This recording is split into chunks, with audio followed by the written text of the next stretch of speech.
Welcome to Undisputed. We are live from Los Angeles. I'm Jenny Taft here with Skip Bayless and Shannon Sharp. Good morning. How we doing? More importantly, how's Skip doing? No. I need that same energy you gave me Monday and Tuesday. I need that.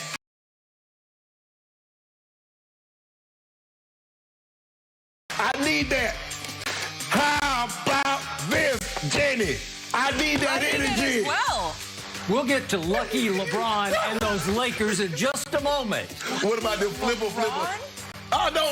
But first, I must take my medicine, and I'm ready. Skip, you're throwing me off. We both vaccinated. Give me my pile. Give me my pile. I'm not going to touch. I'm not touching. Oh, my gosh. I'm not used to it. We need to do this for you, Skip. This is how we start the show. Okay, all right. We will get to the Lakers, I promise, and apparently Lucky LeBron. Just a second, we have to start with that other team in L.A. The Mavericks took a 2-0 series lead on the Clippers after a 127-121 victory at Staples. Dallas had another great shooting night in which they shot 18 of 34 from three-point range, and Baby Bird himself, Luka Doncic, led the way with a team-high 39 points. But despite 41 points for Kawhi and 28 for Paul George, the Clippers just couldn't make stops when it mattered down the stretch. LA has now lost 5 straight playoff games dating back to their collapse in the Orlando bubble last year. And Shannon, what is the biggest reason the Clippers lost here? Yeah, Shannon, what's the biggest reason? I'm not going to overcomplicate this, Skip. They can't do anything with Luka. Luka's played 8 playoff games in his career, and they've all been against the Clippers. He's averaging 32, 10, and 9. He can get whatever he wants against whomever he wants. And he's so good at passing the basketball, so when they bring the double team, he already knows where the double team's going to come, and he's passing the ball to wide-open guys, Skip. They hit, what did they hit last night? They made 15 of the 18 threes were classified as open shots. 10 were classified as wide open, which the nearest defender was not at least 6 feet within the guy attempting the shot. 5 of them was open, which was in 4 to 6 feet. So let that sink in for just a second. 15 of their made threes were classified as open to wide open. Skip, they can't do anything with Luka. They've done everything they possibly could. And now everybody was telling me they had dogs on the defensive end. Paul George was an elite two-way player. So was Kawhi and Serge Ibaka and Pat Bev. And this is what Luka was against Kawhi and Paul George last night. He was 7 of 13. And all I know is this. Now, you told me, oh, the Lakers, you remember they was hunting Luka out. Kyle Kuzma said, wherever Luka was, we wanted Luka. In the fourth quarter, Luka went hunting. Wherever Pat Bev was, he found him. He had a track on him. So Pat Bev was over there in the corner. He says, whoever's guarding Pat Bev is guarding, come see me at the top of the key. He got to the rim whenever he wanted to. The step back was falling. And even Paul George, he said, he can't do anything with me. He can't. And they can't. That's it, Skip. I mean, look, we can go on all this and say, but what they've done to the Mavericks, Skip, they've turned them into the 2017 Warriors. Because they can't...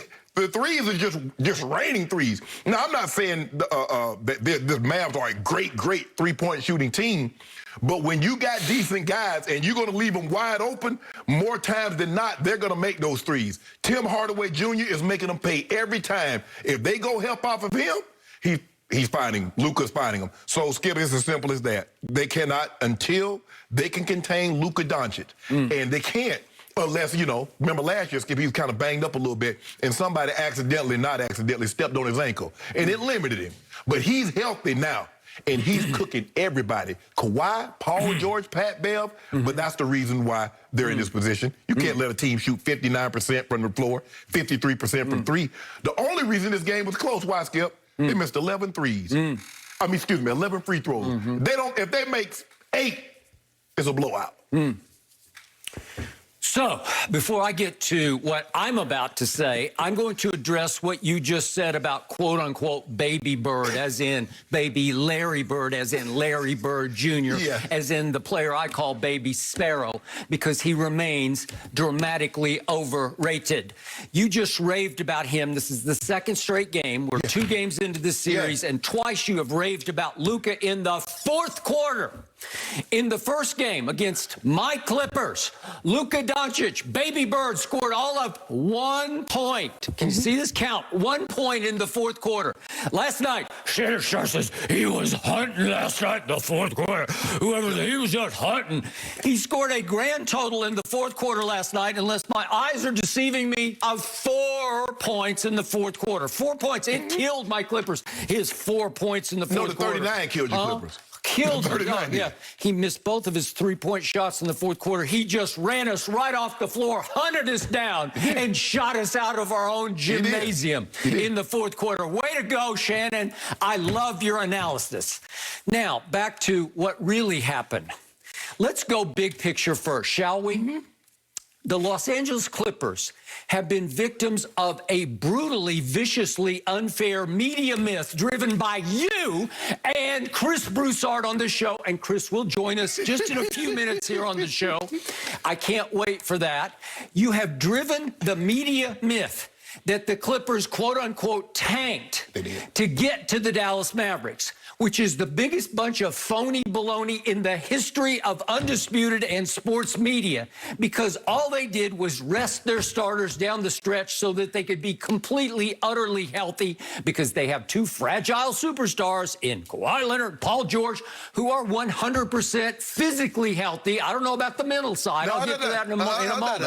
We'll get to pandemic P in just a moment. But the point is that all of a sudden the Dallas Mavericks, they wanted us, they got us in their own gymnasium. We're going to shoot them right between the eyes. And they came out and did the Dallas Mavericks with fire in their eyes in games 1 and 2. In my career, I have never seen anything like what I just beheld, because I'm going to remind everybody.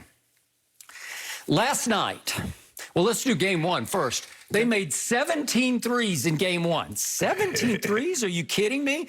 That was 47% shooting. Last night, they made 18 of 34 threes.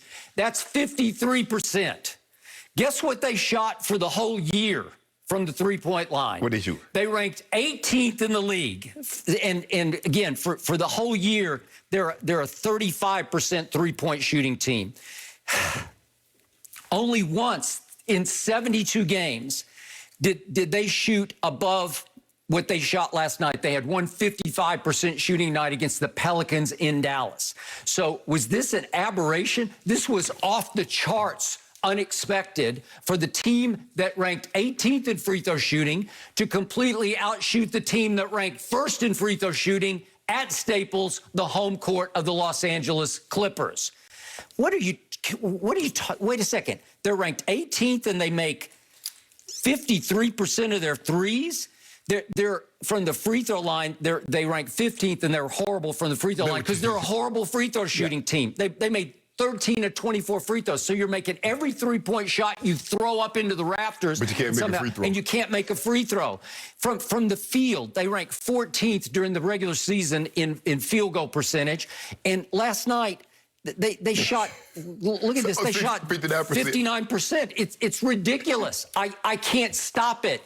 And now back to my Clippers. If you told me going into this game that my Clippers